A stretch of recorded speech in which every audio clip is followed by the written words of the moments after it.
Hello everyone, welcome back to G Tech poly. दोस्तों, हम applied mechanics की स्टडी कर रहे हैं और अप्लाइड मैकेनिक्स में हमने 2 सेशन स्टार्ट किए हैं अपने।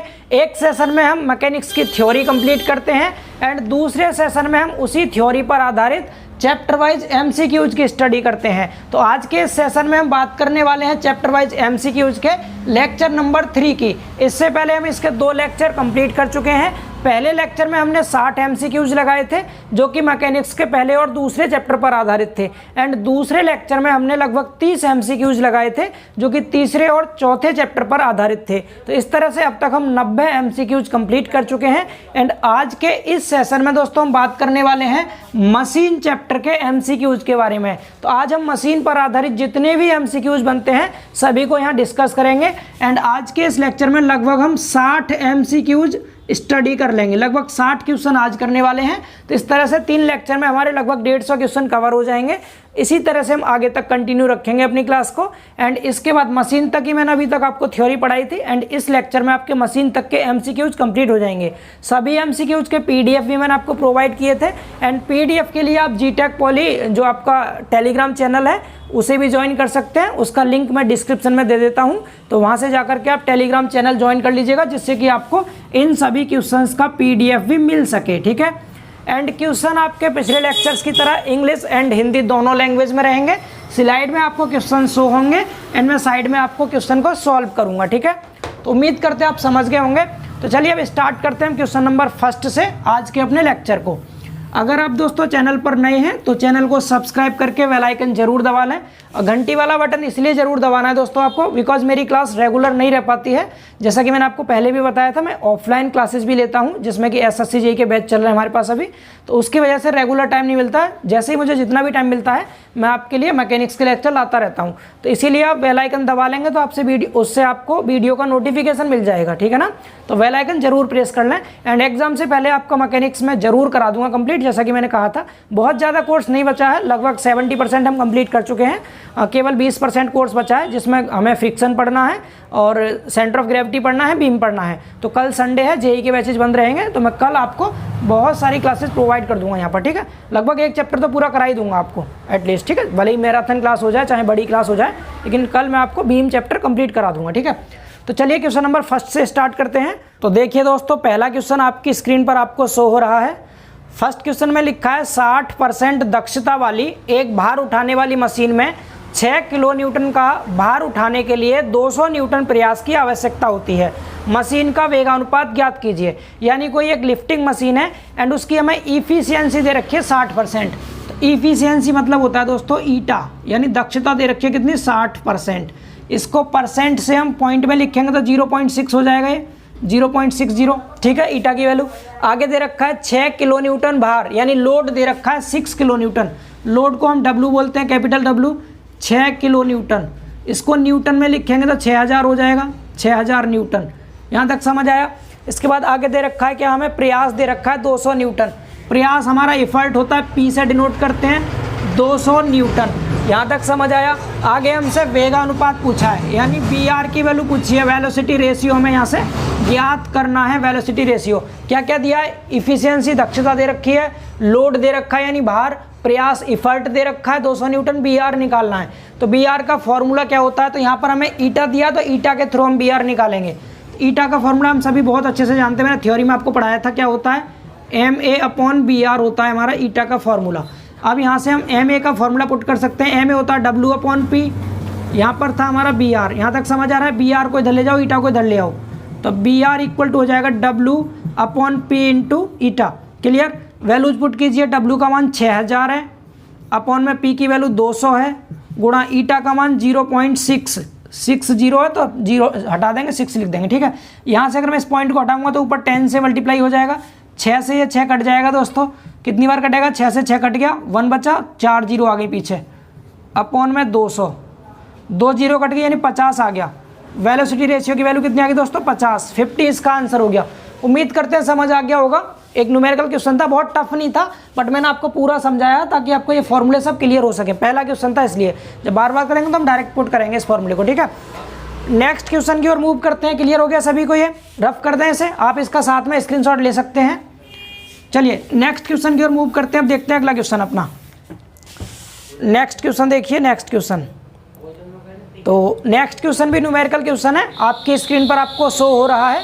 इसमें लिखा है एक उत्थापक मशीन में 5 किलो न्यूटन के भार को 200 mm तक 0.1 किलो न्यूटन के प्रयास द्वारा 15 मीटर चलाकर उठाया जाता है। मशीन का यांत्रिक लाभ और वेगानुपात ज्ञात कीजिए। यानी हमें क्या दे रखा है, एक लिफ्टिंग मशीन है, उसके द्वारा वेट 5 किलो न्यूटन का वेट लिफ्ट किया जाता है। यानी वेट यानी डब्लू दे रखा है हमें, डब्लू कितना दिया है दोस्तों हमें, 5 किलो न्यूटन। डब्लू की वैल्यू हो गई 5 किलो न्यूटन। और क्या दे रखा है इसमें, 200 mm तक, यानी भार को 200 mm उठाया जाता है। तो भार द्वारा चली गई दूरी कितनी है, 200 mm। यहाँ लिख देंगे भार द्वारा चली गई दूरी, यानी x बराबर मान लिया हमने कितना, 200 mm है। भार द्वारा चली गई दूरी को हम स्मॉल x से दिखाते हैं। ये लोड द्वारा जितनी डिस्टेंस ट्रेवल हुई है वो है। और क्या दे रखा है इसमें, और दे रखा है 0.1 किलो न्यूटन प्रयास, यानी जो P लगाया है हमने इफर्ट वो कितना, 0.1 किलो न्यूटन है P। यहाँ तक समझ आ रहा है। और प्रयास कितना चलता है, प्रयास 15 मीटर चलता है, यानी प्रयास द्वारा चली गई दूरी स्मॉल y होती है, जो कितनी है, 15 मीटर है। यहाँ तक क्लियर हुआ। अब हमसे कहा क्या है इसमें, यांत्रिक लाभ यानी मैकेनिकल एडवांटेज निकालना है। एक तो MA निकालना है और दूसरा वेलोसिटी रेशियो BR निकालना है। क्लियर। तो MA का फॉर्मूला क्या होता है दोस्तों, तो MA बराबर हम सब ने पढ़ा है बहुत अच्छे से, W/P होता है। W कितना है, 5 किलो न्यूटन को 5000 न्यूटन लिख सकते हैं हम, 1000 से मल्टीप्लाई कर देंगे तो 0.1 को 100 न्यूटन लिख देंगे। ठीक है, इसको डिवाइड कीजिए, 2 0 से 2 0 कट गई, 50 आ गया। MA की वैल्यू कितनी आ गई, 50। एंड VR क्या होता है दोस्तों, BR होता है प्रयास द्वारा चली गई दूरी। प्रयास कितना, 15 मीटर चल रहा है, तो 15 मीटर के लिए क्या कर देंगे, यहाँ पर 1000 से गुणा mm हो जाएगा ये। ठीक है, यानी 15 मीटर में हमारा 15000 mm हो गया। और ये कितना दे रखा है, भार द्वारा चली गई दूरी 200, तो 1 2 0 2 0 कट गई, इससे 5 बार कटा, तो 15 5 75, ये कितना आ गया, 75 आ गया वेलोसिटी रेशियो, 50 एंड 75। तो ऑप्शन देखो कौन सा है, बहुत ध्यान से देखना है। इसमें पहले बोला है यांत्रिक लाभ और बाद में बोला है हमसे क्या, वेलोसिटी रेशियो। तो यांत्रिक लाभ पहले देखिए कितना है, यांत्रिक लाभ 50 है, तो पहले 50 बाद में 75। ऑप्शन A करेक्ट आंसर है इसका। समझ पा रहे हैं, इस क्वेश्चन का आपका ऑप्शन A करेक्ट हो गया। उम्मीद करते हैं समझ आ गया होगा। एक बार देख लूँ मैं कहाँ तक दिखाई दे रहा है। हाँ जी, क्लियर दिख रहा है। ठीक है, तो इसका आंसर आप सभी को क्लियर हुआ। स्टार्टिंग में कुछ न्यूमेरिकल क्वेश्चन रखे हैं मैंने, उसके बाद आपके थ्योरी वाले क्वेश्चन आएंगे, बट न्यूमेरिकल भी आपसे पूछेगा आसान इस तरह के। चलिए देखते हैं नेक्स्ट क्वेश्चन। फिर न्यूमेरिकल में थोड़ा टाइम लग सकता है, थ्योरी आपकी बहुत जल्दी कवर हो जाएगी, थ्योरी वाले क्वेश्चन जितने होंगे। तो नेक्स्ट क्वेश्चन देखिए, क्वेश्चन नंबर 3। क्वेश्चन नंबर 3 है दोस्तों, जो आपकी स्क्रीन पर आपको दिखाई दे रहा है, वेस्टर्न व्यासांतरी घिरनी ब्लॉक में, यानी वेस्टर्न की डिफरेंशियल पुली मैंने आपको पढ़ाई थी लास्ट लेक्चर में। उसमें कह रहा है ऊपरी ब्लॉक के 2 घिरनियों का व्यास 25 सेंटीमीटर और 20 सेंटीमीटर है। इस मशीन के द्वारा 20 न्यूटन के प्रयास द्वारा 100 न्यूटन का भार उठाया जाता है। इस मशीन का वेगानुपात ज्ञात करो। यानी वेस्टर्न की डिफरेंशियल पुली है और उसका जो ऊपर वाला ब्लॉक होता है, अपर ब्लॉक, मैंने आपको डायग्राम भी बनाया था। इसमें एक अपर ब्लॉक बना होता है ऊपर, जो कि ऊपर से फिक्स रहता है, यहाँ पर फिक्स होता है। इसमें 2 घिरनी लगी होती हैं, एक छोटी पुली होती है एंड एक बड़ी पुली होती है। इस तरह से बताया था आप सभी को। तो इसमें क्या होगा, जब जो इसमें दे रखा आपको डायमीटर, बाहर बड़ी वाली पुली का डाया, तो बड़ी वाली पुली का जो डाया है उसे हम कैपिटल डी मानते हैं। कैपिटल डी कितना दिया है, इसमें 25 सेंटीमीटर दे रखा है। ठीक है, एंड छोटी वाली पुली का जो डाया है, व्यास है, वो दे रखा है 20 सेंटीमीटर। ये 2 वैल्यू दे दी। एंड और आगे क्या दिया है इसमें, और हमसे पूछा क्या, मशीन का वेगानुपात पूछा है। हालांकि वैल्यू आगे हमें दे रखी प्रयास की, बाहर की। प्रयास P बराबर भी दे रखा है हमें 20 न्यूटन और बाहर W बराबर दे रखा है 100 न्यूटन। ये वैल्यू दे रखी थी, लेकिन हमसे यहाँ पर VR पूछा है, वेलोसिटी रेशियो। तो BR का फॉर्मूला मैंने काफ़ी अच्छे से बताया था वेस्टर्न की डिफरेंशियल पुली में। बिकॉज ये डिफरेंशियल पुली है, व्यासों में अंतर होगा, तो मैंने क्या कहा था, ऊपर तो कैपिटल 2D लेना और नीचे व्यास में अंतर दिखा देना, capital D minus small d। इस फॉर्मूले को यूज करके हम निकाल देंगे वैल्यू। तो 2 इंटू डी की जगह कितना रखेंगे, कैपिटल D 25 है, 25 रख दिया, अपॉन में capital D 25 minus small d 20। तो ऊपर तो हो गया कितना, 25 दूनी 50, नीचे हो गया 5, तो 50/5 कितना हो जाएगा, ये ऊपर हो गया 50, नीचे हो गया 5, तो बराबर कितना आ गया, ये 10 आ गया। 10 बराबर में कितना आ गया, 10। तो इसका ऑप्शन डी करेक्ट है। इस क्वेश्चन का आंसर हो गया ऑप्शन डी। समझ आ रहा है सभी को, क्लियर हुआ ना। चलिए अब देखते हैं नेक्स्ट क्वेश्चन। नेक्स्ट क्वेश्चन की ओर मूव करते हैं, इसे रफ कर दें। चलिए नेक्स्ट क्वेश्चन देखिए। नेक्स्ट क्वेश्चन में क्या लिखा है,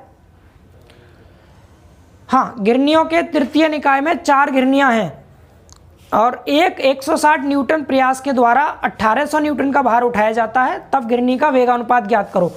पुली का थर्ड सिस्टम दिया है, तृतीय निकाय, पुली का तृतीय निकाय दिया गया है, यानी कि थर्ड सिस्टम दे रखा है। और थर्ड सिस्टम में आपसे BR पूछा है, वेलोसिटी रेशियो इसमें पूछा है। तो मैंने आपको थर्ड सिस्टम में वेलोसिटी रेशियो का फॉर्मूला बताया था।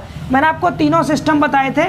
पहले सिस्टम में बताया था BR बराबर 2 की पावर n होता है, दूसरे सिस्टम में बताया था BR बराबर n होता है, एंड तीसरे सिस्टम में बताया था BR बराबर 2 की पावर n-1 होता है।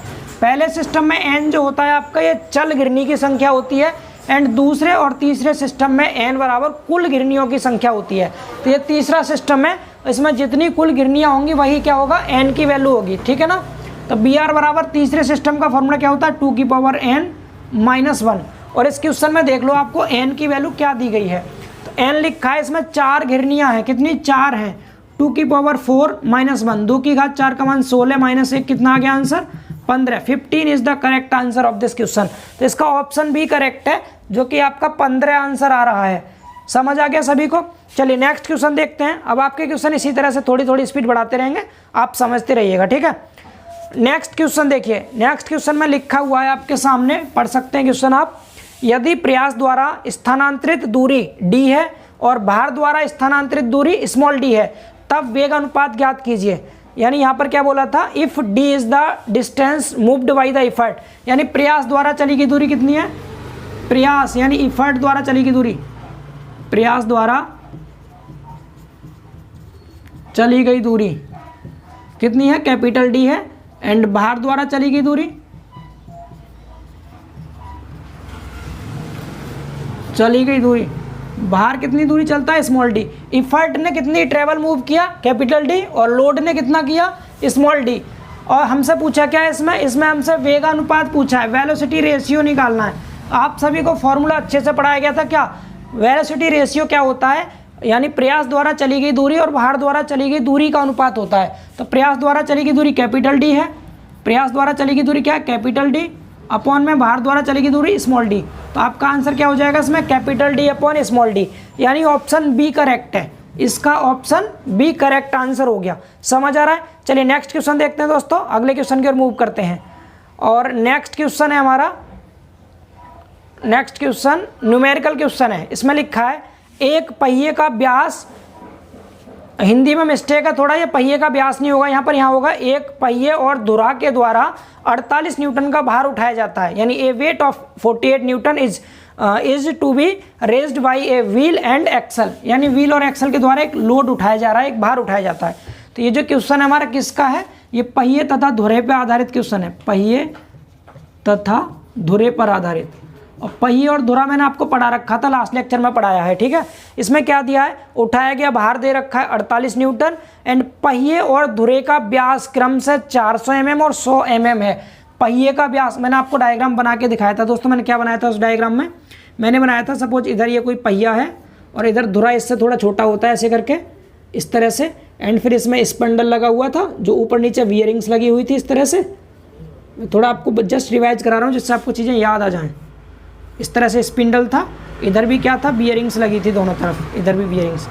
एंड हमने क्या किया था, इस पर रस्सी लगाई थी, यहाँ से रस्सी लगा करके ऐसे करके इस रस्सी को ऐसे लगा रखा था, ऐसे रस्सी लगा करके इधर हमने प्रयास पी लगाया था, प्रयास पी, और इसमें एक रस्सी थी और इस रस्सी पर हमने विपरीत दिशा में लगा करके और इस पर हमने भार लटकाया था, डब्लू भार लटकाया था। समझ पा रहे ना। तो हमने यहाँ पर क्या माना था, इसका जो व्यास था वो कैपिटल D था और इसका जो डाया था वो स्मॉल d था, धुरे का डाया, ठीक है ना।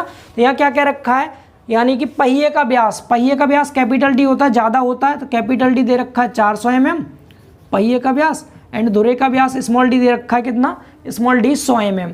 ये हमें दिया, ये पहिए का है, ये धुरे का है, कैपिटल D पहिए का मानते हैं। इसमें क्या बोला है आगे, पहिए पर आवश्यक बल 16 न्यूटन है, तब इस मशीन का वेग अनुपात ज्ञात कीजिए।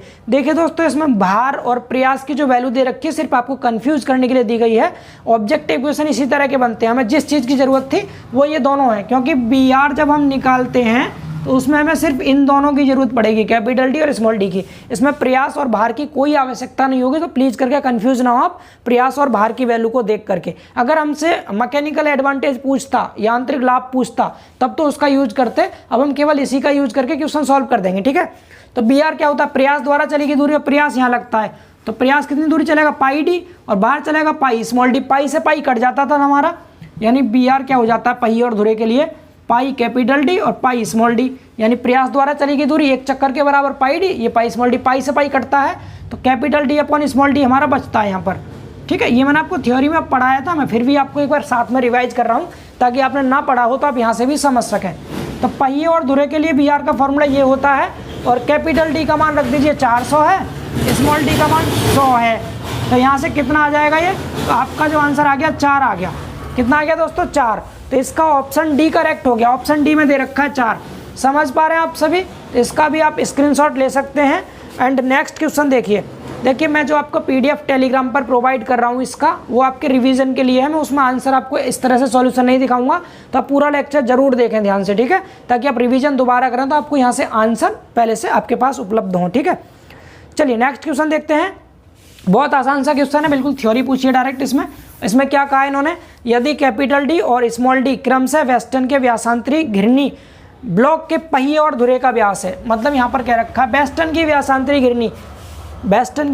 घिरनी ब्लॉक के पहिए और धुरे का व्यास है, तब ब्लॉक का वेग अनुपात ज्ञात कीजिए। देखिए कंफ्यूज कर रहा है यहाँ पर क्वेश्चन, आपको दे तो रखा है क्या, इंग्लिश में पढ़ लीजिए। इंग्लिश में लिखा हुआ है क्या, if D and capital D and small D are the diameters of wheel and axle respectively of Weston's differential pulley block. और वेस्टर्न के डिफरेंशियल पुली में हमें जो दिए जाते हैं डायमीटर, वो कैपिटल जो बड़ी वाली आपकी घिरनी होती है और छोटी घिरनी होती है उसके व्यास दिए जाते हैं। तो यहाँ पहिए और धुरी वाले टॉपिक का क्वेश्चन ना समझें इसे, ये क्वेश्चन आपका वेस्टर्न की व्यासांतरी घिरनी का है। और वेस्टर्न की व्यासांतरी घिरनी में वेगानुपात बी आर का फॉर्मूला 2D अपॉन व्यासों में अंतर capital D minus small D, क्योंकि व्यासांतरी घिरनी है, ये रहता है आपका वेस्टर्न की व्यासांतरी घिरनी में बी आर का फॉर्मूला। समझ पा रहे हैं दोस्तों, तो इसका ऑप्शन कौन सा करेक्ट है, ऑप्शन डी करेक्ट है इस क्वेश्चन का।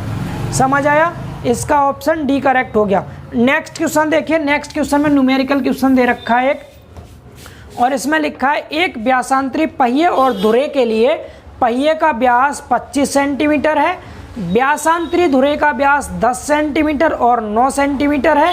900 न्यूटन के भार को उठाने के लिए 30 न्यूटन का आयास लगाया जाता है, तब मशीन का वेगानुपात ज्ञात कीजिए। तो दोस्तों यहाँ पर बार बार वेलोसिटी रेशियो पूछ रहा है, एक क्वेश्चन जरूर आएगा आपके एग्जाम में। इसीलिए जितने टॉपिक मैंने आपको पढ़ाए थे, चाहे वो 3 प्रकार के सिस्टम पढ़ाए थे, प्रथम निकाय, द्वितीय निकाय, तृतीय निकाय, इसके अलावा वेस्टर्न की व्यासांतरी घिरनी पढ़ाई थी आपको, एंड इसके बाद आपको मैंने फिर साधारण स्क्रू जैक पढ़ाया था, साधारण पहिया धुरी पढ़ाया था, व्यासांतरी पहिया धुरी पढ़ाया था।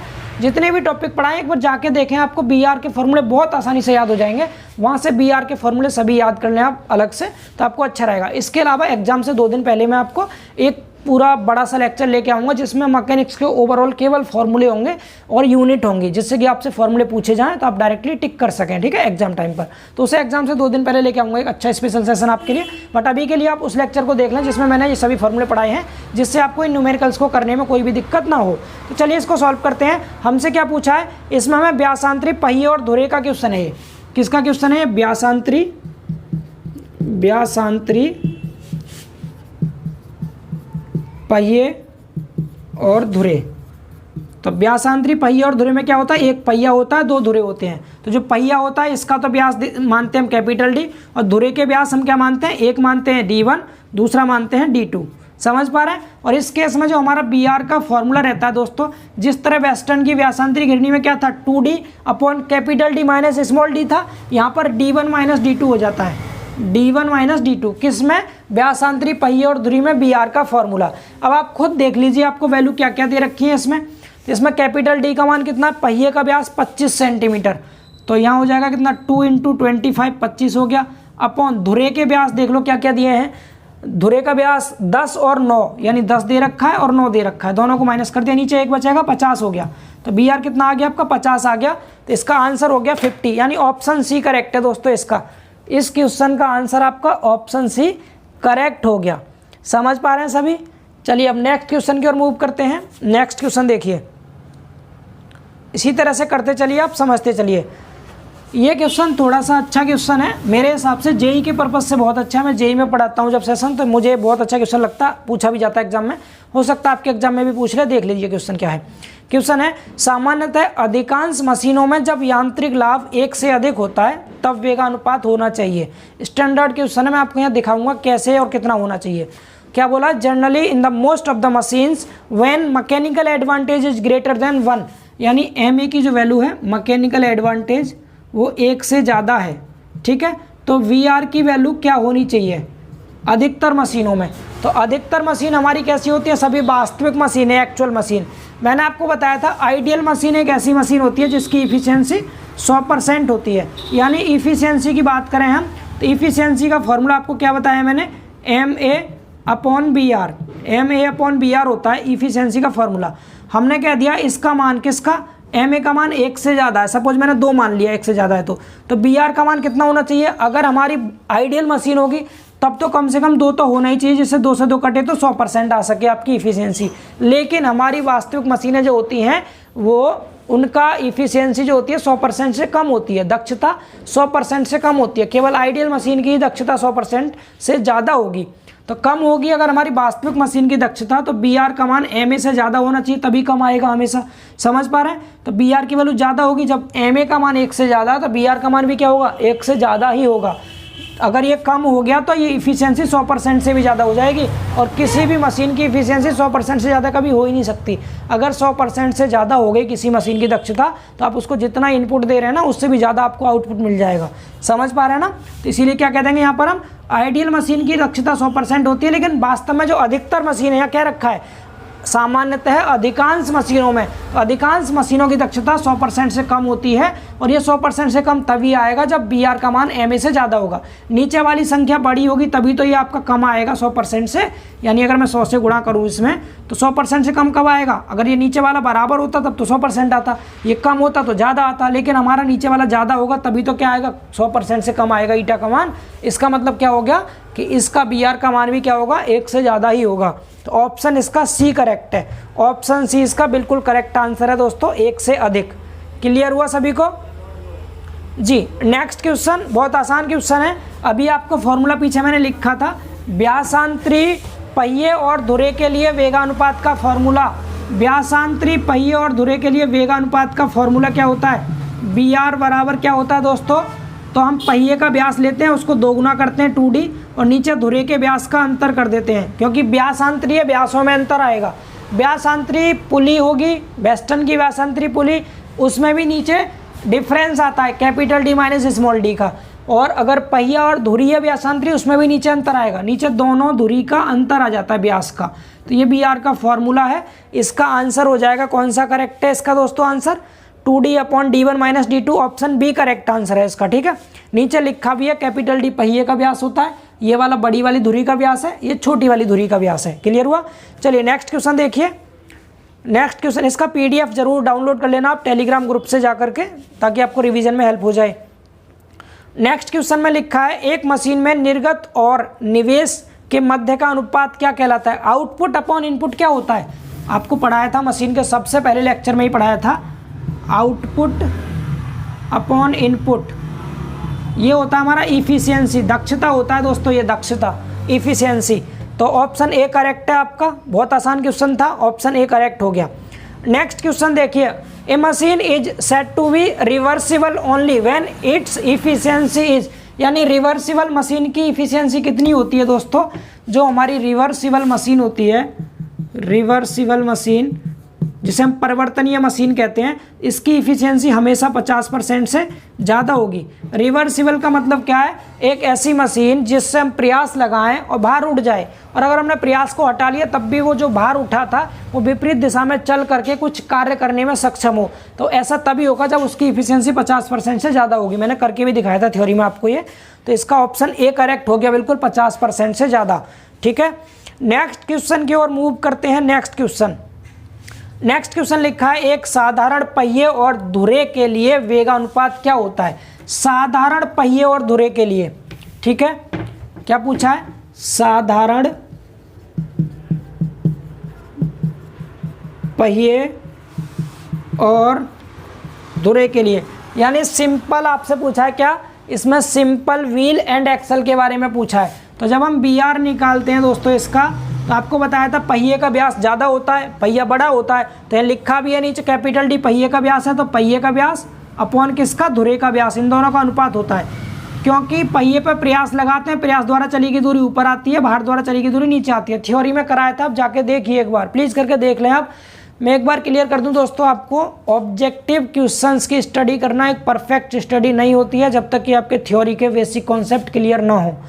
आप कितने क्वेश्चन रट सकते हैं, एक टॉपिक से बहुत सारे क्वेश्चन बन जाते हैं, इसीलिए पहले थ्योरी आपको ज़रूर पढ़ना चाहिए, और थ्योरी के बाद इसको करने में इंटरेस्ट भी आएगा आपको और इजीली समझ में भी आएगा। अब आप कहेंगे इतना टाइम नहीं हमारे पास, तो आप क्या कर सकते हैं, वीडियो को डबल स्पीड में देख सकते हैं, और ज़्यादा कुछ नहीं कर सकते तो सिर्फ टॉपिक के फॉर्मूले वहाँ से नोट करके उन्हें ज़रूर याद कर लें प्लीज़, है ना। उसके बाद आपको ये बहुत आसान लगेंगे, भरोसा मानिए मेरा, ठीक है। चलिए अब इसको रफ करते हैं और देखते हैं अगला क्वेश्चन। इसका ऑप्शन कौन सा करेक्ट है, तो इसका ऑप्शन सी करेक्ट हो गया, ठीक है। नेक्स्ट क्वेश्चन देखिए, नेक्स्ट क्वेश्चन की ओर मूव करते हैं, और नेक्स्ट क्वेश्चन है दोस्तों हमारा, mechanical advantage is the ratio in between, यानी हमारा जो यांत्रिक लाभ होता है, मैकेनिकल एडवांटेज, ये किस किस का रेशियो होता है, उठाया गया भार अपॉन लगाया गया प्रयास, उठाया गया भार अपॉन लगाया गया प्रयास। तो यहाँ क्या, लोड एंड डिस्टेंस नॉट। अगला ऑप्शन देखते हैं, ऑप्शन सी बिल्कुल करेक्ट है, लोड एंड इफर्ट, ठीक है, यानी कि भार और आयास, इसको प्रयास भी कहते हैं, आयास भी कहते हैं, इन दोनों का रेशियो होता है। तो इस क्वेश्चन का आंसर हो गया दोस्तों ऑप्शन सी, बिल्कुल करेक्ट आंसर हो गया इसका। समझ पा रहे हैं आप सभी। चलिए नेक्स्ट क्वेश्चन देखते हैं अपना, अगले क्वेश्चन की ओर मूव करते हैं। यस, नेक्स्ट क्वेश्चन भी फॉर्मूला है एंड आप इसको बहुत आसानी से बता सकते हैं। एक मशीन की दक्षता, यांत्रिक लाभ और वेगानुपात के मध्य निम्न द्वारा दिया गया, यानी तीन चीज़ में हमसे रिलेशन पूछा है यहाँ पर, ईटा, एमए एंड वीआर। मैंने आपको कितने अच्छे से बताया फॉर्मूला इसका दोस्तों, ईटा बराबर हमेशा एमए अपॉन वीआर होता है, ईटा बराबर एमए अपॉन वीआर, बहुत बार बता चुका हूँ अब तक मैं आपको। इसमें कौन सा क्वेश्चन है, क्या लिखा है, एक मशीन की दक्षता, यांत्रिक लाभ और वेगानुपात के पद में क्या होती है, क्या होती है, M A upon B R होती है। तो M A upon B R कौन सा ऑप्शन है, इसका ऑप्शन सी करेक्ट है, M A upon B R. समझ पा रहे हैं, इफिशियंसी क्या होती है, मैकेनिकल एडवांटेज और वेलोसिटी रेशियो के टर्म में M A upon B R होती है। क्लियर हुआ। चलिए नेक्स्ट क्वेश्चन की ओर मूव करते हैं, एंड नेक्स्ट क्वेश्चन है आपकी स्क्रीन पर, एक मशीन जिसे भार उठाने के लिए प्रयोग किया जाता है उसे जाना जाता है। भार उठाने के लिए जिस मशीन का हम यूज करते हैं उसे दोस्तों लिफ्टिंग मशीन कहते हैं, उत्थापक मशीन कहते हैं। तो आपका ऑप्शन बी बिल्कुल करेक्ट है इसमें, लिफ्टिंग मशीन। समझ आ रहा है, क्या हो गया इसका आंसर, ऑप्शन बी करेक्ट हो गया, लिफ्टिंग मशीन। अगला क्वेश्चन देखिए, नेक्स्ट क्वेश्चन न्यूमेरिकल क्वेश्चन है। गिरनियों के द्वितीय निकाय द्वारा, जिसमें ऊपरी ब्लॉक में 3 गिरनियां और निचले ब्लॉक में 2 गिरनियां होती हैं, 60 न्यूटन के प्रयास द्वारा 200 न्यूटन का भार उठाया जाता है। निकाय का वेगानुपात ज्ञात कीजिए। दूसरा निकाय है गिरनियों का, फिर से रिपीट कर रहे हैं, पहले निकाय में बी आर बराबर क्या होता है, 2 की पावर n, दूसरे निकाय में बी आर बराबर क्या होता है n, तीसरे निकाय में बी आर बराबर क्या होता है 2 की पावर n-1। यहाँ पर जो n होता है ये चल गिरनियों की संख्या होती है, और इसमें जो n होता है ये कुल गिरनियों की संख्या होती है, टोटल पुलीज की संख्या। तो दूसरा निकाय है, दूसरे निकाय में फॉर्मूला क्या बता रखा है, बी आर बराबर n होता है, और n यहाँ कुल गिरनियों की संख्या है। तो कुल कितनी गिरनी है दोस्तों इसमें, ऊपर वाले में 3 है, नीचे वाले में 2 है, टोटल 5 गिरनी है। और 5 गिरनी के लिए आपका बी आर बराबर कितना आ गया, इसमें 5 आ गया। उम्मीद करते हैं आप सभी को क्लियर हो गया होगा, बहुत सिंपल क्वेश्चन है, आपको ये बहुत अच्छे से समझ में आ रहे होंगे, ठीक है। नेक्स्ट क्वेश्चन देखिए, नेक्स्ट क्वेश्चन है दोस्तों हमारा, the efficiency of a lifting machine is the ratio. Just अभी बताया था इफिशियंसी ईटा क्या होता है, output upon input, output upon input, eta का फॉर्मूला, ठीक है, आउटपुट अपॉन इनपुट। तो कौन सा है इसमें ऑप्शन ए करेक्ट हो गया आपका, आउटपुट टू इनपुट, ठीक है ना। हाँ, निर्गम तथा निवेश, ये आपका ऑप्शन ए बिल्कुल करेक्ट आंसर है इसका। इसके बाद आगे देखिए अगला क्वेश्चन, नेक्स्ट क्वेश्चन देखते हैं क्या है। नेक्स्ट क्वेश्चन है दोस्तों हमारा यहाँ पर, यस, एक मशीन को दिया गया निवेश खाली जगह के बराबर होता है, यानी इनपुट की वैल्यू बतानी है किसके बराबर होती है। तो मैंने आपको समझाया भी था जी एग्जाम्पल दे करके, जैसे कोई लीवर है, यहाँ पर हमने क्या किया, प्रयास लगाया और यहाँ से हमें ये लोड को क्या करना, लिफ्ट कराना था। तो हम प्रयास लगाते हैं, हमारे द्वारा मशीन पर जो लगाया जाता है, जो हम मशीन को देते हैं वो होता है इनपुट। तो प्रयास हो गया और ये प्रयास हमने कितनी दूरी तक लगाया, प्रयास द्वारा चली गई दूरी जो होती थी बाई, ठीक है। तो ये दोनों मिलके क्या कहलाता है आपका, लगाया गया प्रयास गुणा प्रयास द्वारा चली गई दूरी, ये होता है हमारा इनपुट। क्या होता है ये, इनपुट। और आउटपुट अगर पूछता हमसे आउटपुट, तो आउटपुट क्या होता है दोस्तों, आउटपुट होता है उठाया गया बाहर और कितनी दूरी तक बाहर उठ गया, ऊपर को ये सपोज x दूरी मान लिया, तो x से गुणा कर दिया, तो उठाया गया बाहर गुणा बाहर द्वारा चली गई दूरी, इन दोनों का जो गुणनफल होता है ये कहलाता है। तो हमसे यहाँ पर क्या पूछा है, यहाँ पर हमसे इनपुट पूछा है दोस्तों। तो इनपुट का फॉर्मूला क्या हो जाएगा, effort into distance moved by effort, यानी आयास तथा आयास द्वारा चली गई दूरी, ये होता है इनपुट। समझ पा रहे हैं, प्रयास और प्रयास द्वारा चली गई दूरी। क्लियर हुआ। तो इसका कौन सा ऑप्शन करेक्ट हो गया, इसका ऑप्शन बी बिल्कुल करेक्ट आंसर है दोस्तों, ऑप्शन बी। चलिए नेक्स्ट क्वेश्चन देखते हैं आगे। Next question, self locking machine is one which has efficiency. Self locking machine, दो तरह की मशीन बताई थी, एक रिवर्सिबल मशीन होती है, उसकी दक्षता 50% से ज़्यादा होती है, एंड एक सेल्फ लॉकिंग मशीन बताई थी आपको, उसकी दक्षता 50% से कम होती है। जिसकी दक्षता 50% से कम हो वो मशीन सेल्फ लॉक हो जाती है। जैसे ही आपने प्रयास लगाया बाहर उठ गया, प्रयास हटाया तो बाहर लॉक हो गया, फिर नीचे आकर के कोई काम नहीं करेगा वो, ठीक है। इसको कहते हैं क्या, सेल्फ लॉकिंग मशीन, यानी 50% से कम, लेस देन 50%। तो ऑप्शन बी करेक्ट हो गया इसका। क्लियर ना। नेक्स्ट क्वेश्चन देखिए, नेक्स्ट क्वेश्चन इसी तरह से करते चलिए, बहुत जल्दी कम टाइम में हम कंप्लीट कर लेंगे सभी क्वेश्चंस को। नेक्स्ट क्वेश्चन है, एक minute, yes, in case of second system of pulley the velocity ratio is equal to, अभी बताया आपको, पहले निकाय में बी आर बराबर, रट जाना चाहिए अब तो, 2 की पावर n, दूसरे निकाय में बी आर बराबर n, और तीसरे निकाय में बी आर बराबर, तीसरे निकाय में बी आर बराबर 2 की पावर n माइनस 1। दूसरा पूछा है तो n के बराबर होगा दूसरे निकाय में, ठीक है ना, n, यानी कि ऑप्शन सी करेक्ट हो गया इसका। चलिए नेक्स्ट क्वेश्चन देखते हैं आगे, क्वेश्चन अगला। Next question, yes, next question है, एक उत्थापक मशीन का यांत्रिक लाभ खाली जगह का अनुपात होता है। तो आपको बताना क्या है इसमें, मैकेनिकल एडवांटेज लिफ्टिंग मशीन का वो किस किस का रेशियो होता है, एमए जो होता है वो किस किस का रेशियो होता है। मैकेनिकल एडवांटेज का फॉर्मूला आप सभी को बता चुके हैं, रिपीटिंग क्वेश्चन है, W/P, यानी उठाया गया बाहर अपॉन लगाया गया प्रयास आपका यांत्रिक लाभ होता है। तो कहाँ है, उठाया गया बाहर तथा लगाया गया प्रयास, ऑप्शन बी करेक्ट है इसका। समझ आ रहा है सभी को, इसका ऑप्शन बी करेक्ट हो गया। चलिए नेक्स्ट क्वेश्चन देखते हैं, फिर आगे बढ़ते हैं अगले क्वेश्चन की ओर। नेक्स्ट क्वेश्चन देखिए, नेक्स्ट क्वेश्चन, एक मिनट,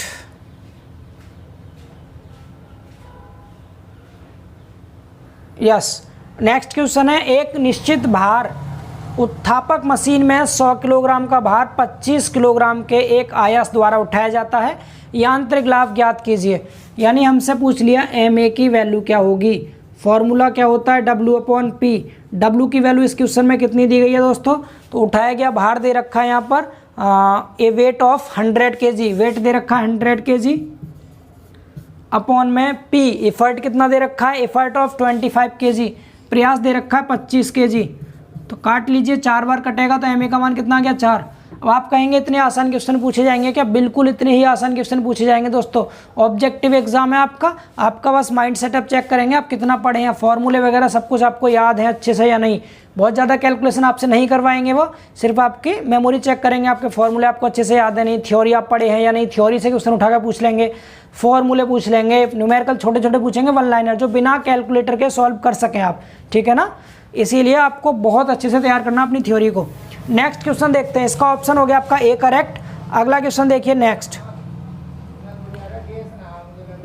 क्वेश्चन है दोस्तों इसका, non reversible machine is also called.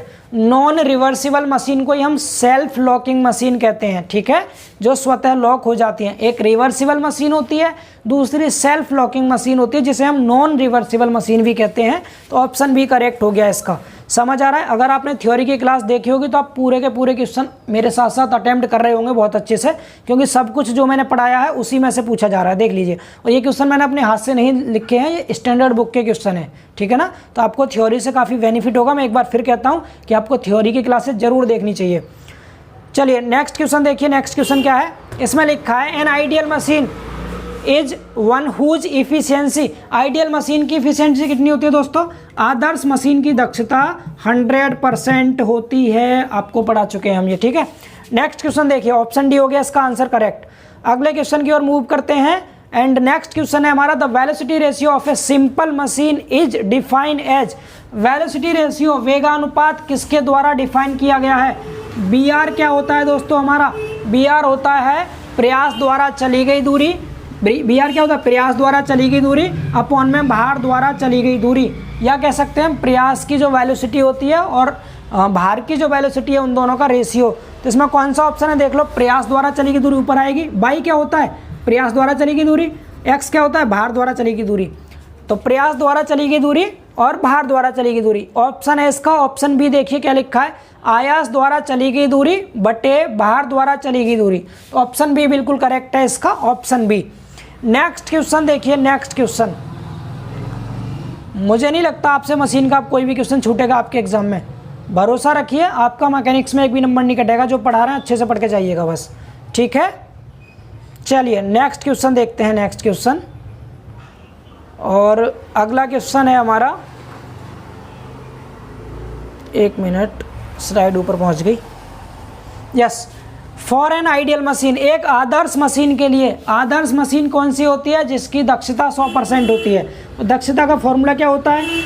MA/BR गुणा 100%, यही तो होती है। अब 100% कब होगा? जब MA और BR कट जाएगा। और MA और BR कब कटेगा? जब ये दोनों बराबर होंगे। MA और BR बराबर होंगे तभी कटेंगे।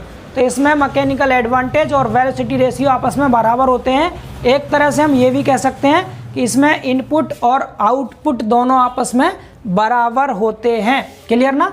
इनपुट और आउटपुट आपस में बराबर होते हैं। तो इसका ऑप्शन हो गया MA = BR, option C correct है।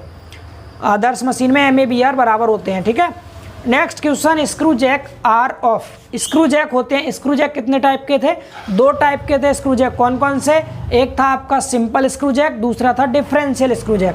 2 प्रकार के होते हैं। तो ऑप्शन ए करेक्ट हो गया इसका, ठीक है।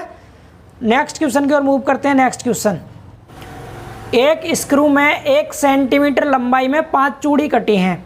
तो इसकी पिच होगी, यानी कोई भी स्क्रू है और उसकी 1 सेंटीमीटर की लंबाई में 5 चूड़ियाँ काट रखी हैं, ठीक है। कितना? 1 सेंटीमीटर की लंबाई में 5 चूड़ी कटी हैं, यानी थ्रेड्स कटी हुई हैं 5, 1 सेंटीमीटर की लंबाई में। तो हमसे कहा इसकी पिच बताओ, पिच कितनी होगी? पिच, तो सबसे पहले हमें पता होना चाहिए कि पिच होती क्या है। तो या तो 2 चूड़ी के सेंटर से सेंटर तक की जो दूरी होती है उसे पिच कह देंगे आप, यानी चूड़ियों के सेंटर से सेंटर के बीच की जो दूरी है वो पिच कहलाती है। या फिर आप कह सकते हैं एक चूड़ी की जितनी लंबाई होती है वो पिच के बराबर होती है। तो अगर आप यहाँ ध्यान से देखें ऑप्शन को, तो इसमें 5 mm, 1 mm, 2 mm, 0.2 mm यानी mm में दे रखे हैं ऑप्शन। तो पहला काम हम क्या करेंगे, हम यहाँ से लिख सकते हैं क्या कि जो हमारी 5 चूड़ी हैं दोस्तों किसके बराबर है? वो 1 सेंटीमीटर का मतलब 10 mm के बराबर हो गई। 1 सेंटीमीटर में 10 mm होता है। तो यहाँ से क्या कह सकते हैं कि 10 mm में 5 चूड़ी कटी हैं। हमें निकालनी है 1 चूड़ी की लंबाई। तो 1 चूड़ी की लंबाई कितनी आ जाएगी? यहाँ से 1 थ्रेड जो हो जाएगी दोस्तों वो 2 mm लंबी हो जाएगी। कितनी? 5 को इधर ले आएंगे डिवाइड में तो 2 हो गया, 10/5, 2 mm। तो 1 चूड़ी की जो लंबाई होती है वही इसकी पिच कहलाएगी। डेट मीन्स क्या हो गया इसका? ऑप्शन सी करेक्ट हो गया। पिच जो आएगी कितनी आएगी आपकी? पिच आ गई यहाँ से 2 mm। क्लियर हुआ सभी को? बिल्कुल सिंपल सा क्वेश्चन है। 1 चूड़ी की लंबाई निकाल लो, वही पिच के बराबर हो जाएगी यहाँ पर। चलिए नेक्स्ट क्वेश्चन की ओर मूव करते हैं। नेक्स्ट क्वेश्चन देखते हैं दोस्तों। क्लियर ना? तो अगला क्वेश्चन है हमारा चल गिरनी पर आधारित, यानी एक चल गिरनी पर आधारित हमारा क्वेश्चन है ये। और इसमें क्या दे रखा है? क्वेश्चन ध्यान से पढ़ेंगे आप। क्वेश्चन में लिखा है एकल चल गिरनी के लिए यांत्रिक लाभ होता है for a single movable pulley. For a single movable pulley. अब मैंने आपको मूवेबल पुली दोस्तों सिंगल जो पुली है दो तरह की पढ़ाई थी मैंने, एकल घिरनी बताई थी आपको, इसमें दो तरह की बताई थी। एक कहा था मूवेबल पुली यानी चल घिरनी, जिसे हिंदी में कहते हैं चल घिरनी, और दूसरा पढ़ाया था मैंने आपको फिक्स पुली, फिक्स्ड पुली। फिक्स पुली का मतलब होता है दोस्तों अचल घिरनी, अचल घिरनी। और मैंने दोनों का एमए आपको बताया था। जो आपकी चल घिरनी होती है इसका मैकेनिकल एडवांटेज और बीआर दोनों दोस्तों 1 के बराबर होता है। क्यों होता है? नहीं इसका नहीं, सॉरी इसका फिक्स वाले का, फिक्स वाले का यानी अचल घिरनी का, अचल घिरनी का मैकेनिकल एडवांटेज कितना होता है? 1 होता है। क्यों होता है? क्योंकि कोई भी पुली है वो फिक्स है, उसका ब्लॉक क्या है? फिक्स है। जैसे आपने यहाँ फिक्स कर दिया, इसमें ये कोई घिरनी लगी है, आप इस पर इधर कोई प्रयास भी लगा रहे हैं, ठीक है, इधर आपको कोई वेट यहाँ से उठाना था, तो आप इस पर जितना प्रयास लगाते हैं उतना ही भार उठेगा। प्रयास और भार दोनों आपस में बराबर होते हैं। और एमए का जो फॉर्मूला होता है आप सभी ने पढ़ा, W/P होता है, और ये दोनों आपस में इक्वल हो गए तो कट के बना जाएगा। तो जो आपकी अचल घिरनी है, फिक्स पुली है, इसके लिए तो 1 होता है। लेकिन जो मूवेबल पुली होती है, जो ऊपर से कहीं फिक्स नहीं होती, उस केस में इस प्रयास की वैल्यू आधी होती है, यानी आधा प्रयास लगा करके ही हम उसका 2 गुना भार उठा सकते हैं। किसके द्वारा? चल घिरनी के द्वारा। तो चल घिरनी के केस में क्या होता है?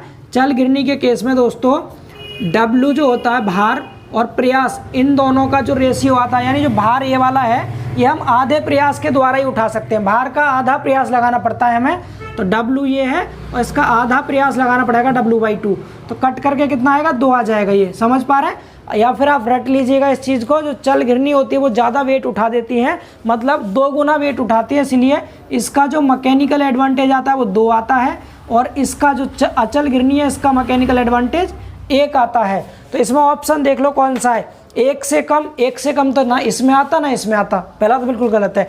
दूसरा है मोर देन 1, 1 से अधिक, 1 से अधिक आता है किसमें? चल घिरनी में। तो यार चल का ही ये आंसर है आपका, तो दूसरा बिल्कुल सही हो जाएगा, 1 से अधिक। 1 के बराबर किस में आता है? अचल में आता है 1 के बराबर, याद रहेगा ना। तो अचल घिरनी में मैकेनिकल एडवांटेज का मान 1 होता है, चल घिरनी में मैकेनिकल एडवांटेज का मान 2 होता है, जो कि 1 से अधिक है, इसीलिए इसका ऑप्शन भी बिल्कुल करेक्ट आंसर हो जाएगा। उम्मीद करते हैं आप सभी को समझ आ गया होगा अच्छे से इसका आंसर। चलिए नेक्स्ट क्वेश्चन की ओर मूव करते हैं दोस्तों, अगला क्वेश्चन देखते हैं।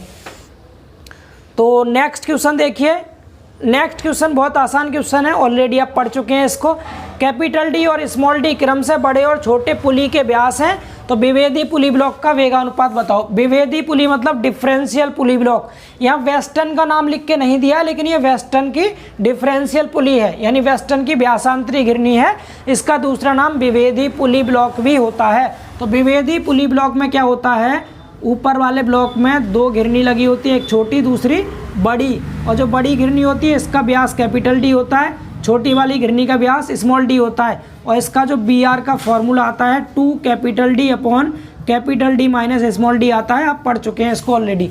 वेस्टर्न की व्यासांतरी घिरनी का वेगानुपात, तो इसका ऑप्शन सी बिल्कुल करेक्ट है, 2D upon D minus D. Clear हुआ?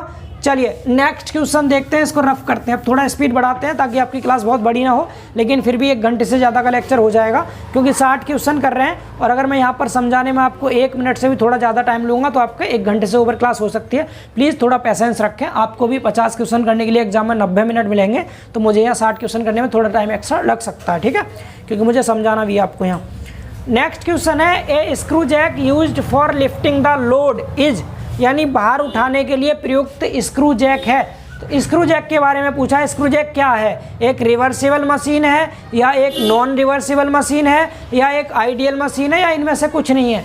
तो स्क्रू जैक की बात करें, बहुत अच्छा क्वेश्चन है, बस थोड़ा सा आपको माइंड लगाना है। स्क्रू जैक, स्क्रू जैक का काम क्या होता है? लोड को उठाने का काम होता है ना। आपको बताया भी था, मैंने एक एग्जांपल भी दिया था, जब कभी कोई गाड़ी पंचर हो जाती है तो हम क्या करते हैं, नीचे उसके जैक लगा के उसको उठा करके टायर बदल लेते हैं। तो स्क्रू जैक कैसी मशीन होती है?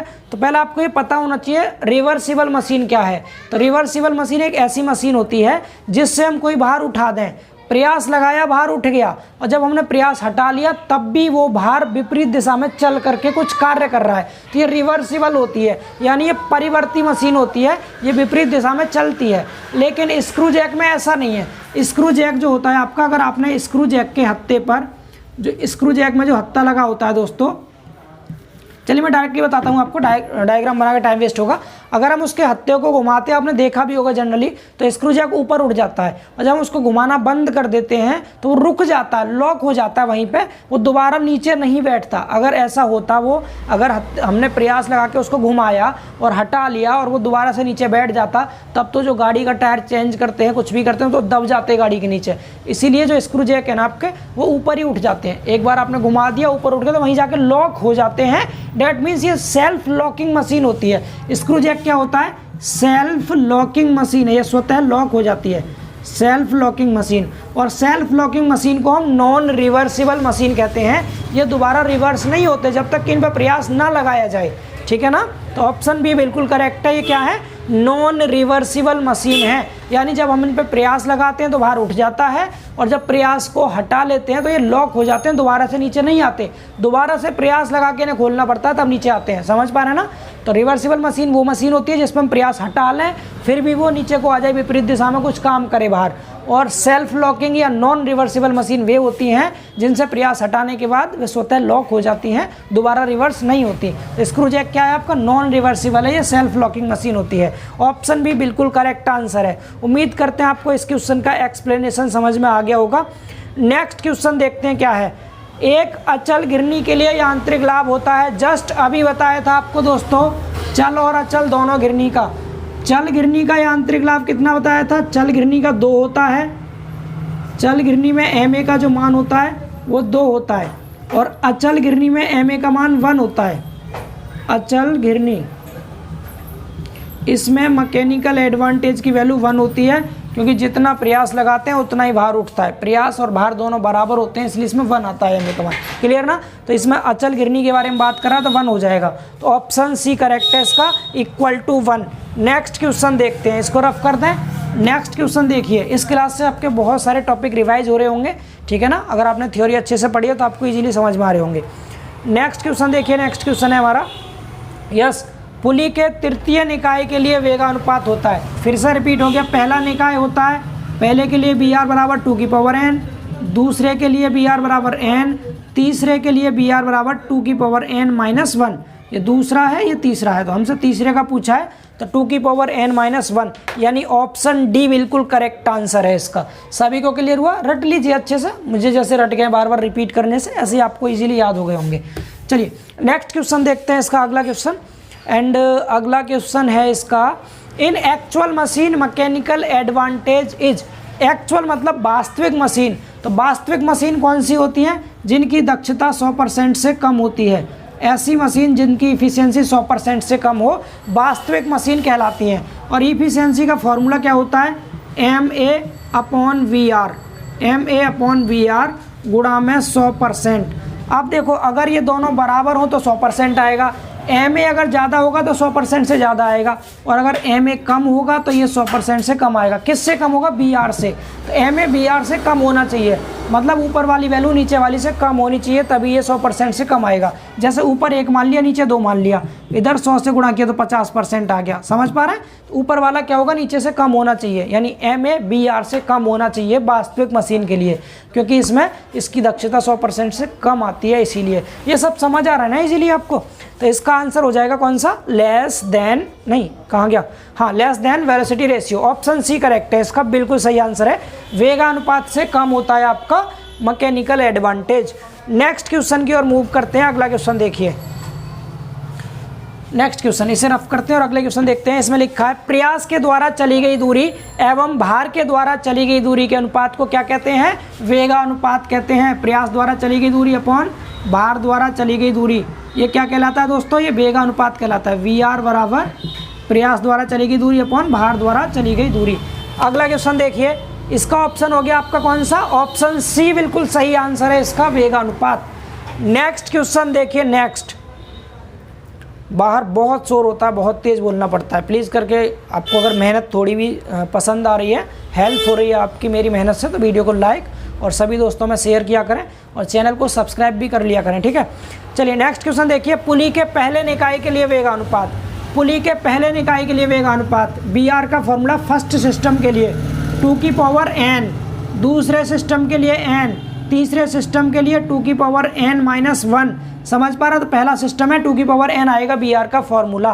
n यहाँ पर क्या होता है, चल घिरनी की संख्या, इन दोनों में n होता है कुल घिरनियों की संख्या। क्लियर ना, तो इसका option B correct, option C correct हो गया 2 की पावर n।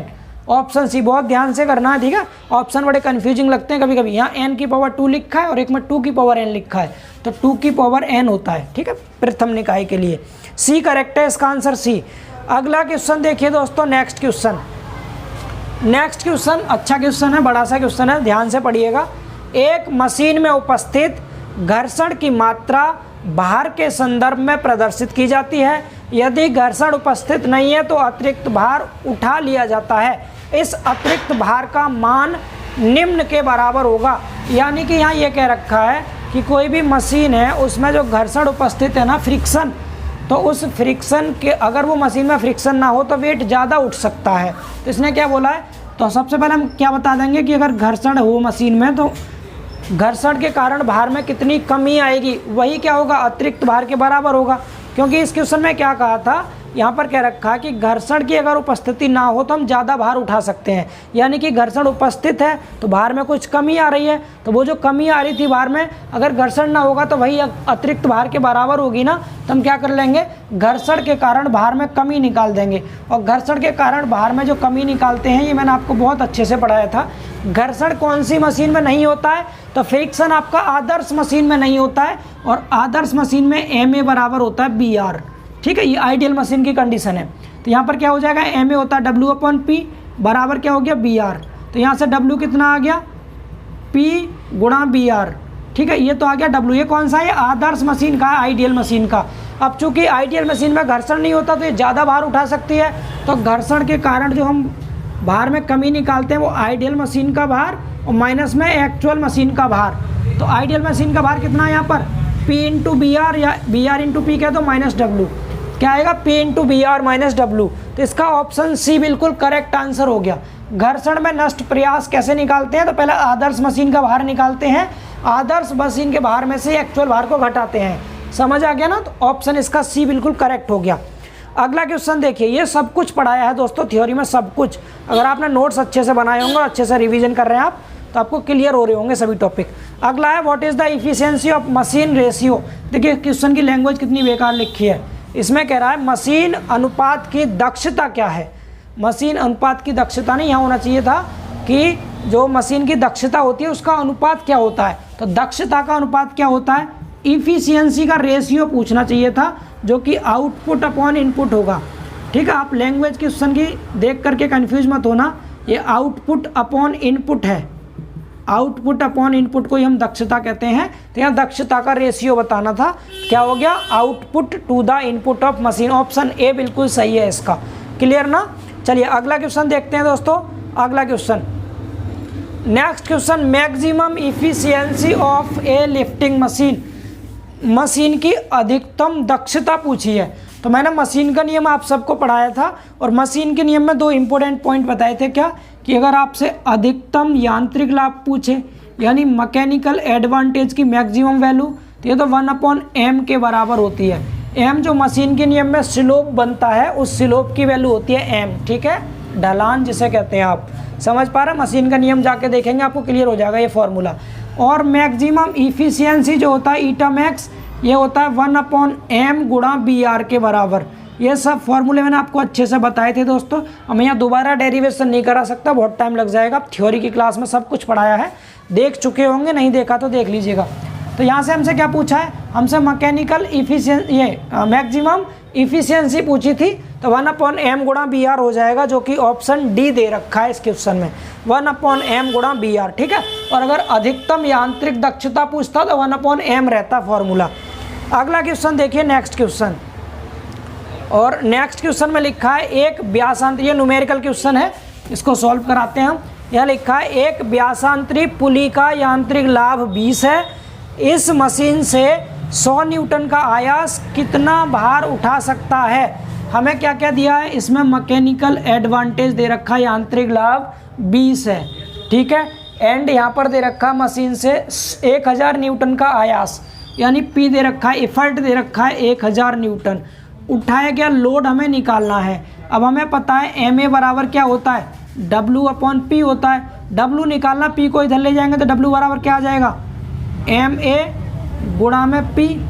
एम ए का मान रख दो 20, गुणा में P का मान रख दिया 1000, तो ये 20,000 हो गया। 20,000 न्यूटन या 20 किलो न्यूटन कह दीजिए, तो 20 किलो न्यूटन बिल्कुल सही आंसर है इसका। Option B is the correct answer of this question. चलिए मूव करते हैं अगले क्वेश्चन की ओर। एंड नेक्स्ट क्वेश्चन है, लिफ्टिंग मशीन का अधिकतम यांत्रिक लाभ कितना होता है। जस्ट पीछे अभी आपके सामने मैंने फॉर्मूला लिखा था कि किसी भी लिफ्टिंग मशीन का अधिकतम यांत्रिक लाभ, मैकेनिकल एडवांटेज की मैक्सिमम वैल्यू 1/m होती है, 1/m। और अगर ईटा मैक्स पूछे तो 1/m गुणा BR, तो इसका ऑप्शन सी बिल्कुल सही आंसर है, 1/m। समझ आ रहा है ना सभी को। चलिए अगला क्वेश्चन देखते हैं हम। नेक्स्ट क्वेश्चन, 1000 न्यूटन का भार 90 न्यूटन के प्रयास से उठाया जा सकता है। यदि मशीन का वेगानुपात 15 है तो मशीन है, यानी यहाँ हमें मशीन बतानी है कैसी है, रिवर्सिबल है, नॉन रिवर्सिबल है, आइडियल है या इम्परफेक्ट है। तो कोई भी मशीन का टाइप हम कैसे बताएंगे, जब हमें उसकी दक्षता पता होगी, यानी हमें ईटा का मान निकालना है इसमें। तो 1000 न्यूटन भार दे रखा है, W का मान दे रखा है कितना, 1000 न्यूटन। प्रयास कितना लगाया गया है इस पर, 90 न्यूटन का प्रयास लगाया है। एंड और वेगानुपात, वेलोसिटी रेशियो VR कितना दिया है इसमें, BR दे रखा है 15। हमें निकालना है क्या, ईटा निकालना है। ईटा का फॉर्मूला आप सभी जानते हैं क्या होता है, MA/VR होता है। क्लियर ना। MA की जगह कितना रख दीजिए, MA W/P होता है, W/P इंटू VR हो गया। समझ पा रहे हैं, W की वैल्यू कितनी है 1000, P कितना है 90, गुणा VR कितना है 15। तो यहाँ से 0 से 0 कैंसिल हो गया, ऊपर हो गया कितना 100, नीचे हो गया 135। काटिए इसको, 5 से काट दीजिए, ऊपर कट गया 20 पंजे 100, 5 से काटेंगे 5 दूनी 10, 5 सत्ते 35, 20/27, 27 से भाग कर लीजिए 20 को। जब आप 20 को भाग करेंगे ना जाने के 0 पॉइंट लगाएंगे, 200 हो गया। और 27 सत्ते 189, कितना बचा यहाँ से, 1 बच गया, 1 बच गया, 11 बचा, पॉइंट लगा हुआ, 0 बढ़ा लिया, 110 हो गया। और 27 का 4 बार, 27 चौका 4 सत्ते 28, 2 और 4 दूनी 8 तो 10, 108 होता है। तो 0.74 के समथिंग आ गया। ये कितना आ गया दोस्तों, 0.74। ठीक है, अब हमें बताना है इसको परसेंटेज में। तो परसेंटेज में बताने के लिए क्या करेंगे हम, इसमें 100 से कर देंगे मल्टीप्लाई, तो कितना आ जाएगा परसेंटेज में, 74% के समथिंग आ गया। 74% आ गया, मतलब 50% से ज़्यादा है। और जिस किसी की भी इफिशियंसी 50% से ज़्यादा होती है वो रिवर्सिबल मशीन होती है। ठीक है ना। तो इसका ऑप्शन ए बिल्कुल करेक्ट है, रिवर्सिबल मशीन। अगर 50% से कम आती तो नॉन रिवर्सिबल मशीन होती। तो ऑप्शन ए बिल्कुल करेक्ट है इसका। चलिए अगला क्वेश्चन देखते हैं दोस्तों, नेक्स्ट क्वेश्चन। और नेक्स्ट क्वेश्चन है, एक सामान्य लिफ्टिंग मशीन में जब भार 0.5 मीटर उठता है तब आयास को 3 मीटर चलना पड़ता है। मशीन का वेगानुपात ज्ञात कीजिए। यानी हमसे मशीन की वेलोसिटी रेशियो पूछा है। क्या होता है दोस्तों, प्रयास द्वारा चली गई दूरी, किसके, प्रयास के द्वारा चली गई दूरी अपॉन भार द्वारा चली गई दूरी, यानी क्या होता है, ये y/x होता है। तो यहाँ प्रयास कितना दूरी चलता है, तो यहाँ बोला है भार तो चल रहा है 0.5 मीटर दूरी, तो प्रयास चलता है कितना, प्रयास चलता है 3 मीटर दूरी। तो प्रयास हो गया 3 मीटर दूरी चल रहा है, 3 मीटर, और भार चल रहा है 0.5 मीटर। तो मीटर से मीटर कट जाएगा, पॉइंट हटाएंगे, ऊपर हो गया 30, नीचे हो गया 5, 5 6 30, 6 आ गया आपका VR की वैल्यू 6। तो ऑप्शन डी बिल्कुल करेक्ट आंसर है, ऑप्शन डी। समझ आ गया सभी को। अगला क्वेश्चन, मशीन का नियम। लॉ ऑफ मशीन क्या होता है दोस्तों, आप सबको बहुत अच्छे से पता होगा। मैंने ग्राफ बनवाया था इसमें एक, सबसे पहले क्या बताया था, एक्स अक्ष पे क्या लेते हैं दोस्तों हम, एक्स अक्ष पे भार लेते हैं W, वाई अक्ष पे प्रयास लेते हैं P। पता है ना आप सभी को। जब हम यहाँ पर कोई भी प्रयास लगाते हैं तो यहाँ तक ये घर्षण में नष्ट हो जाता है, जो कि C होता है। C यहाँ से एक लाइन जाती है, ये वाली लाइन। ठीक है, इस लाइन की जो इक्वेशन होती है वो क्या आती है, ये y बराबर mx प्लस c के जैसी लाइन है, इसीलिए y अक्ष पर हमने P ले रखा है, m x अक्ष पर W ले रखा है प्लस c। तो y बराबर mw प्लस c इसका आंसर होगा। सॉरी, तो y बराबर mw plus c, option C बिल्कुल करेक्ट आंसर है। मशीन के नियम में मैंने आप सभी को ये पढ़ाया था। समझ आ गया। चलिए नेक्स्ट क्वेश्चन देखते हैं दोस्तों। अगला क्वेश्चन, अगला क्वेश्चन बोला है हमसे यहाँ पर, क्या बोला है, एक मशीन जिसकी दक्षता 50% से कम है, तो जिसकी इफिशियंसी 50% से कम होती है वो मशीन हमारी सेल्फ लॉकिंग मशीन होती है, जो सेल्फ लॉक हो जाती है, सेल्फ लॉकिंग मशीन। और इस सेल्फ लॉकिंग मशीन को हम नॉन रिवर्सिबल मशीन भी कहते हैं, नॉन रिवर्सिबल मशीन भी कहते हैं। तो इसमें देख लीजिए कौन सा ऑप्शन है इसका, non reversible machine, option B बिल्कुल सही है। अगर ये 50% से ज़्यादा होती तो हम कह देते रिवर्सिबल मशीन है। समझ पा रहे हैं? तो इसका ऑप्शन बी बिल्कुल करेक्ट आंसर है। चलिए अगले क्वेश्चन की ओर मूव करते हैं। अब ज़्यादा क्वेश्चन नहीं बचे, जल्दी ही कवर हो जाएंगे, 5-6 क्वेश्चन और रह गए हैं, ठीक है। देखिए अगले क्वेश्चन में लिखा है, in a compound lever the leverage of all the simple levers are. ये मैं लीवर वाले चैप्टर का क्वेश्चन यहाँ आ गया है, मैंने लीवर में आपको पढ़ाया था। कंपाउंड लीवर क्या होता है, जो कई जो कई सरल लीवरों से मिलकर बना होता है। और सरल लीवरों का जो हमारा लीवरेज होता है, यानी कि उनका जो लीवर लाभ होता है, उन सब का अगर हम गुणा कर देते हैं तो हमें क्या मिल जाता है दोस्तों, हमें यौगिक लीवर का लीवरेज मिल जाता है। यानी संयुक्त उत्तोलक में सभी साधारण उत्तोलक का उत्तोलन है, कैसा होता है, गुणा किया जाता है। समझ पा रहे हैं? लीवरेज का मतलब है लीवर लाभ। हमें सरल मशीन है, सरल मशीन, तो हमारे पास सरल मशीन के जो एमए होते हैं, मैकेनिकल एडवांटेज, सभी सरल मशीन के मैकेनिकल एडवांटेज का गुणा करने पर यौगिक मशीन का मैकेनिकल एडवांटेज प्राप्त होता है। तो इसका ऑप्शन सी बिल्कुल सही आंसर हो गया, ठीक है।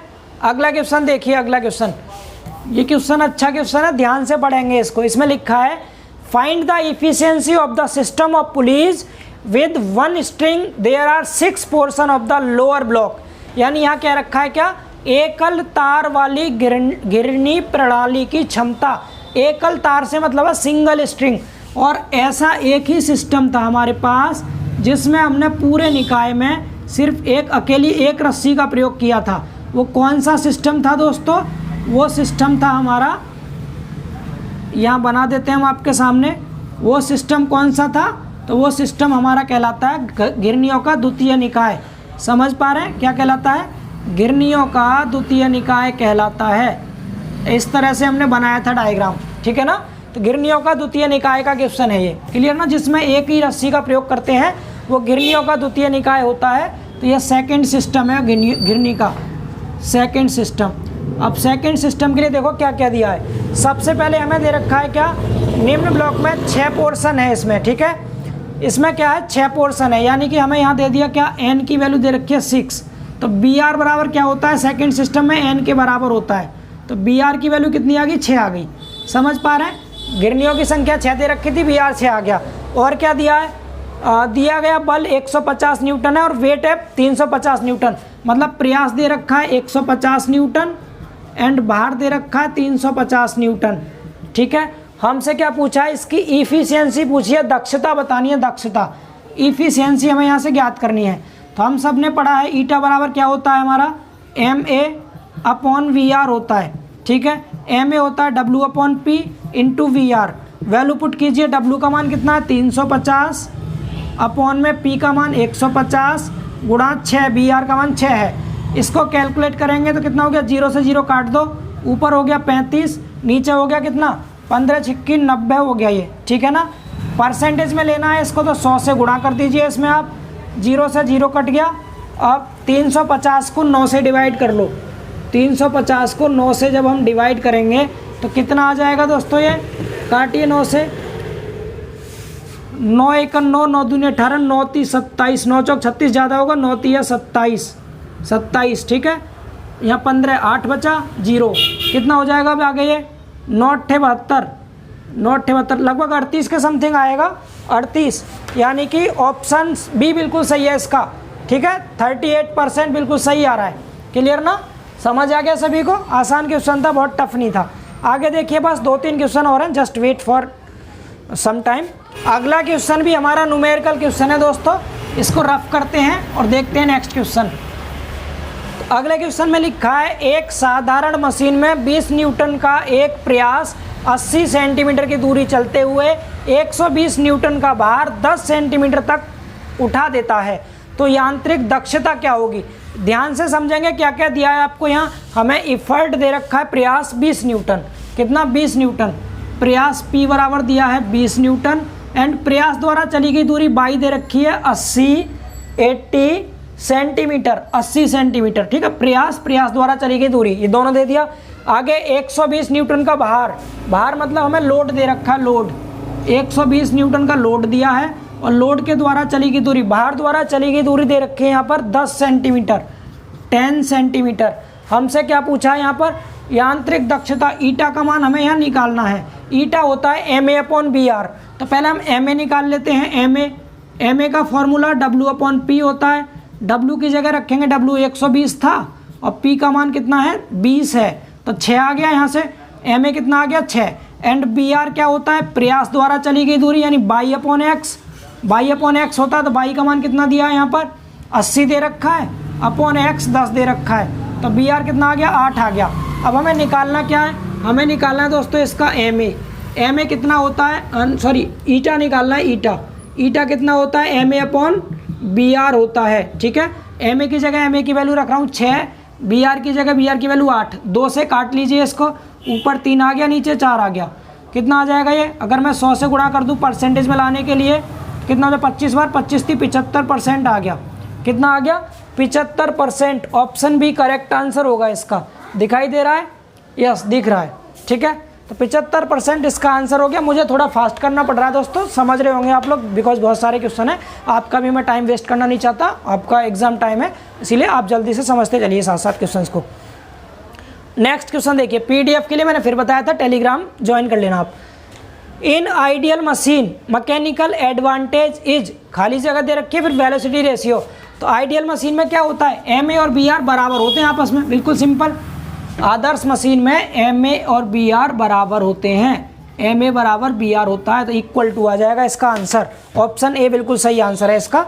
अगला क्वेश्चन देखिए, नेक्स्ट क्वेश्चन में लिखा है घिरनी पर आघूर्ण, जो घिरनी को घूर्णन प्रदान करता है कहलाता है, यानी the movement on a pulley which produce rotation of the pulley is called. Pulley को जो रोटेट कराता है वो क्या कहलाता है दोस्तों, मोमेंटम नहीं, पावर, एनर्जी, टॉर्क कहलाता है। ऑप्शन डी बिल्कुल सही है इसका, ऑप्शन डी टॉर्क यानी घूर्ण। समझ पा रहे हैं। आगे देखते हैं अगला क्वेश्चन। नेक्स्ट क्वेश्चन देखिए, अगले क्वेश्चन में लिखा है it is the ratio of load lifted to the effort applied, यानी उठाए जाने वाले भार W और लगाए गए प्रयास P, इन दोनों का अनुपात क्या होता है, तो ये MA होता है। MA का फॉर्मूला होता है, पता है ना आप सभी को, तो मैकेनिकल एडवांटेज होता है, यांत्रिक लाभ। ऑप्शन सी करेक्ट है इसका, ठीक है। अगला क्वेश्चन देखिए, नेक्स्ट क्वेश्चन की ओर मूव करते हैं, एंड अगला क्वेश्चन है दोस्तों हमारा इसमें, प्रथम श्रेणी के उत्तोलक में भार W, प्रयास P, आलम्ब F निम्नानुसार उन्मुख हैं, यानी इन्हें lever of first order, load W, P, effort P first. अच्छा, ये लीवर का क्वेश्चन आ गया यहाँ पर। लीवर है कौन सा है आपसे पूछा है, जो फर्स्ट ऑर्डर वाला लीवर होता है। तो फर्स्ट ऑर्डर के लीवर में क्या होता है, बीच में आलम्ब रहता है, फलक्रम, ठीक है, दोनों साइड में प्रयास, इधर भार होता है, ये फर्स्ट ऑर्डर का होता है, तो आलम्ब बीच में रहता है। तो यहाँ पर क्या लिखा है, ऑप्शन ए में लिखा है P और F के बीच, ऑप्शन ए P और F के बीच W, P और F नहीं, गलत है। दूसरा ऑप्शन है W और P के बीच F, दूसरा बिल्कुल सही है, F W और P के बीच में रहता है फर्स्ट सिस्टम ऑर्डर में, ठीक है। ऑप्शन बी बिल्कुल सही है इसका। समझ आया दोस्तों। तो ये आपके ओवरऑल सभी क्वेश्चंस हो चुके हैं कंप्लीट, ठीक है। तो आपके लगभग 60 क्वेश्चन के समथिंग थे, ये 60 हो या एक आध इधर उधर हो सकता है कम ज़्यादा। तो आपके ये लगभग सारे क्वेश्चन मैंने आपको करा दिए हैं। एंड अब दोस्तों आगे नेक्स्ट लेक्चर में हम पहले पढ़ेंगे थ्योरी। तो सबसे पहले मैं आपको कराऊंगा बीम चैप्टर की कंप्लीट थ्योरी, और सिंगल लेक्चर में करा दूंगा। अगला ही लेक्चर हम बीम का लाएंगे, जो थ्योरी वाली प्लेलिस्ट थी उसमें आपको बीम का लेक्चर मिलेगा कल, और कोशिश करूंगा कल ही मैं आपको बीम के क्वेश्चंस भी करा दूं, MCQs। उसके बाद हम सेंटर ऑफ ग्रेविटी पढ़ेंगे, फिर उसके भी क्वेश्चंस करेंगे, देन आफ्टर फ्रिक्शन पढ़ लेंगे, देन उसके भी क्वेश्चन कर लेंगे। और फिर भी टाइम बच गया तो मैं आपको मूवमेंट ऑफ इनर्शिया भी पढ़ा दूंगा। हालांकि मैकेनिक्स में मूवमेंट ऑफ इनर्शिया का क्वेश्चन नहीं पूछा जाता है, फिर भी बेसिक फॉर्मूले बता देंगे, क्या पता पूछ ले आपसे, ठीक है ना। अभी हमारे पास 10 दिन का टाइम है, इन 10 दिन में आने वाले 3 चैप्टर्स मैं आपको करा दूंगा कवर। ये मेरी जिम्मेदारी है। बस आपको करना क्या, जितना पढ़ाया जाए अच्छे से तैयार करते रहिए, पीछे का रिवीजन करते रहिए। एंड एग्जाम से पहले मैं आपको फॉर्मूले का स्पेशल सेशन भी लेके आऊँगा, जिसमें मैकेनिक्स के सभी चैप्टर्स के फॉर्मूले एक सिंगल वीडियो में मिलेंगे आपको, तो वहाँ से आप रिवीजन कर लेंगे। इसी तरह से जुड़े रहिए जीटेक पॉली के साथ। अपना प्यार एंड सपोर्ट बनाए रखें, वीडियो को लाइक एंड शेयर करें, चैनल को सब्सक्राइब करें। मिलते हैं बहुत जल्द अगली क्लास में, तब तक के लिए बाय बाय, टेक केयर।